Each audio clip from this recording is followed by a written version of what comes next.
First of all, I'm not in my car. I'm in somebody else's car. By choice. I'm not being held against my will. Although that ties in nicely with this evening's film review. It is Halloween. It's October 31st. And I have just been to see Barbarian. I'm still recovering, if I'm honest. I'm quite traumatised. I feel like I've seen a lot of horror this year. I feel like there's been a lot of new horrors released.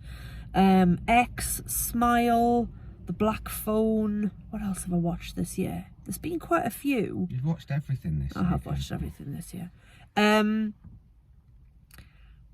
But this was original, and I think in 2022 that's somewhat difficult to do, especially in the horror genre.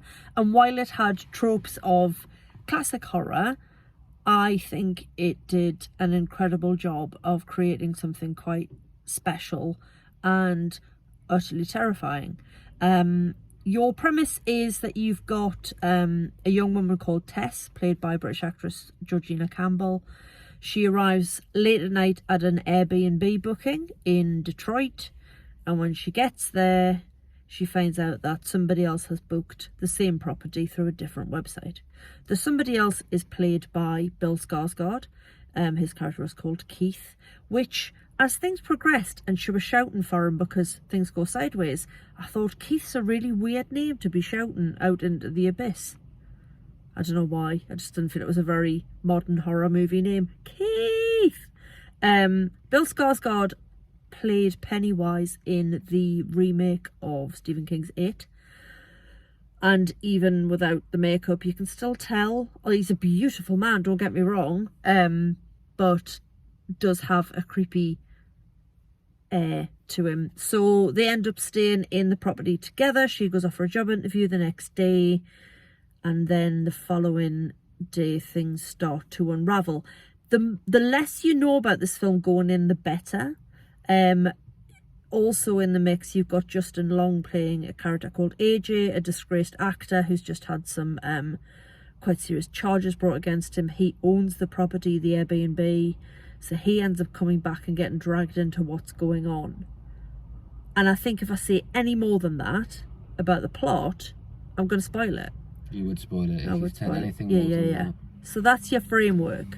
It's got a very small cast, which I always think is quite interesting. Mainly you're just focusing on Tess, Keith, AJ. 5 characters maybe that have lines. Yeah, and then the police. And like I say, it's just...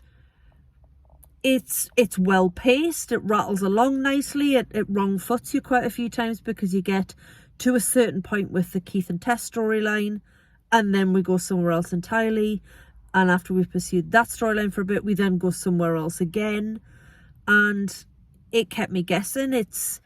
I'd like to think that I've seen enough horror films now where I could go, oh yeah, well X, Y and Z's going to happen, and X, Y and Z might have happened but not necessarily in the order I expected.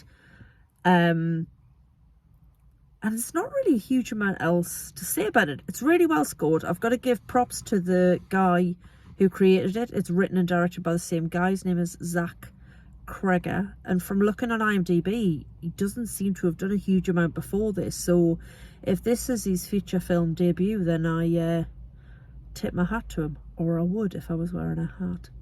I mean, I was wearing my friend's arm through some of the film because I might have done some hiding in his shoulder. Also, I did do the loud shouting and a jumpy bit quite early on. I'm partially deaf in my right ear. ear. Yeah, I might have just screamed. I warned him. I said, just because I like horror films doesn't mean I'm not a total basket case. I love them when they're over. In the middle of watching them, I'm not so keen because I don't know what's coming. Bad stuff out of darkness. So yeah, it's creepy, well scored, well acted, interesting. Like I say, it uses some of those classic tropes but plays around with them a little bit, so you think you know what's coming and then actually it's not necessarily how things pan out. I would recommend this to anybody who likes horror films. It is very gory. It's another 18 certificate. I keep saying, oh, 18 certificates are quite rare, and yet I feel like I've seen quite a few this year. This one definitely deserved an 18 certificate. Yeah. The obsession of kids, of teenagers with like seeing all the scary stuff. Sometimes the 18th certificate is there for a really good reason, and you shouldn't see this stuff unless you're 40 and 37. Are you 37? 38? I'm 38, yeah. Oh, I think you had a birthday while we weren't friends. Possibly. When you the gory bits in it though, it wasn't gory for gore's sake. No, it wasn't gratuitous. There was a purpose to it, which Yeah. I think lots of films recently do that. They just kind of put gory stuff in it for the sake of it being a gory film. Yeah. But they did a really good job, I thought. Yeah, it served the story. It served the story. Perversely. It was superb. I would watch it again. I would recommend it to other horror fans. My arm's getting tired, so I'm gonna go. But it's a massive thumbs up from me. And him. And me.